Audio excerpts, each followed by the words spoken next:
Good afternoon students, कैसे हैं आप सब बच्चों। कल की क्लास में हम लोगों ने अपना डायरेक्ट एंड इनडायरेक्ट यानी कि अपना नरेशन को कंप्लीट करा। अब आप लोग उसको पढ़ेंगे, ध्यान से देखेंगे। आपको जो भी चीज़ें उसमें कंफ्यूजन लग रही हैं आप उसको कमेंट बॉक्स में जाके मेरे पास तक अपनी बातें पहुंचाएं ताकि उसे मैं दोबारा आपको रिमाइंड करवा सकूं। तब तक के लिए आज हम अपने नए टॉपिक के साथ एक नई क्लास शुरू करते हैं। तो आज की जो आपकी क्लास होगी, मैंने आपको पहले ही बताया था कि आपका पूरा जो इंग्लिश का सिलेबस है वो 2 सेक्शन में डिवाइड है, सेक्शन ए और सेक्शन बी।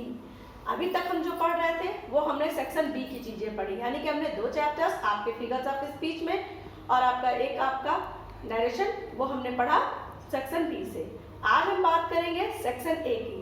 सेक्शन ए में भी आपके कई पार्ट होते हैं जो मैंने आपको बताया हुआ है कि आपके सेक्शन ए में कई पार्ट होते हैं। प्रोज, पोएट्री, शॉर्ट स्टोरीज,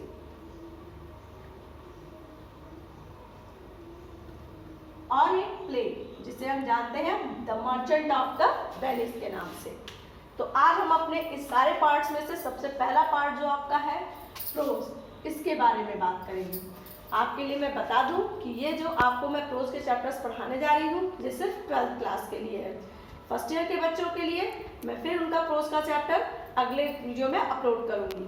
तब तक सेकेंड ईयर के बच्चे ध्यान देंगे। प्रोज चैप्टर में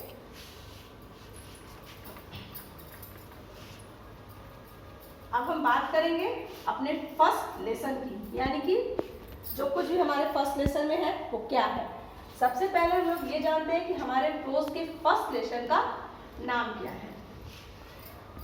तो आपका जो सबसे पहला चैप्टर है यानी कि जो आपका लेसन 1 है वो है गर्ल विद ए बास्केट। तो आपका पहला चैप्टर जो है वो है a girl with A basket, यानी कि एक लड़की जो कि टोकरी के साथ खड़ी है। चैप्टर जो आपका है इसके जो आपके राइटर हैं उनका नाम है W.C. डुगलस, यानी कि विलियम सी डुगलस। तो बच्चों इसमें आपको मैं एक शॉर्ट पहले लेसन आपको एक ग्लांस में बता दे रही हूँ कि एज अ ग्लांस आपका लेसन जो है वो क्या चीज़ है। तो फर्स्टली आपके जो राइटर है इसके यानी कि विलियम सी डुगलस, वो एक सुप्रीम कोर्ट के न्यायाधीश यानी कि जज है और 1950 में वो ध्यान दीजिएगा 1950 में वो इंडिया भ्रमण पे आए हुए थे, यानी कि इंडिया को विजिट करने के लिए वो 1950 में जब वो अपनी सारी चीज़ों से खाली हो गए, रिटायर हो गए, उसके बाद वो इंडिया भारत में आए हुए थे और अपने उस भ्रमण के दौरान ही उन्हें बहुत सारी चीज़ें देखने को मिली। उसमें ही उनके साथ एक छोटी सी घटना, एक छोटी बच्ची जो कि टोकरी के साथ थी उसको लेके घटी, जिसे देख के वो इतने प्रभावित हुए कि इन्होंने इससे रिलेटेड पूरी एक आपके लिए स्टोरी ही लिख डाली, जिस स्टोरी को हम यहाँ पे आपके सामने डिस्कस करने जा रहे हैं, बताने जा रहे हैं। तो स्टोरी की जो आपकी स्टार्टिंग है वो यहाँ से है कि W.C. डुगलस पहाड़ों से भरे खेतों में जब वो बरेली आते हैं, रानी खेत होते हुए सारी जगहों को घूमते हुए दिल्ली से वो कई जगहों से अपने ट्रेन की यात्रा को करते हुए आते हैं। जैसे जैसे वो आगे बढ़ते हैं उन्हें प्रकृति के नज़ारे, प्रकृति की खूबसूरती उन्हें बहुत अच्छी लगती है।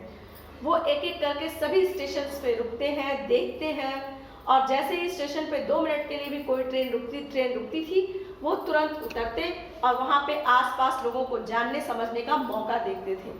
लेकिन सबसे बड़ी समस्या ये थी कि उसमें से कुछ ही लोगों को इंग्लिश आती थी। जो अगर वो 5-6 व्यक्तियों से बात करते थे उन 5-6 व्यक्तियों में से मुश्किल से किसी एक को भी अच्छी से इंग्लिश आती थी। तो W.C. डुगलस के लिए ये थोड़ी सी प्रॉब्लम थी, लेकिन उसके बावजूद उन्होंने भारतीयता को पूरी तरह से जाना, समझा और उसे अपना आत्मसात किया और जाते जाते उन्होंने ये चीज़ कहा कि मैंने इससे अच्छी कंट्री नहीं देखी है। क्यों नहीं देखी, ये आपको पूरी स्टोरी जब आप पढ़ेंगे समझेंगे तो आपको समझ में आएगा, क्योंकि आपको यहाँ पे अपने इंडियंस के एक एक क्वालिटी के बारे में बताया है उन्होंने कि किस तरह से इंडियंस अपने चीज़ों की अभाव में भी किस तरह से अपनी सेल्फ रिस्पेक्ट को बचा के रखते हैं। उन्होंने ये चीज़ शो किया है।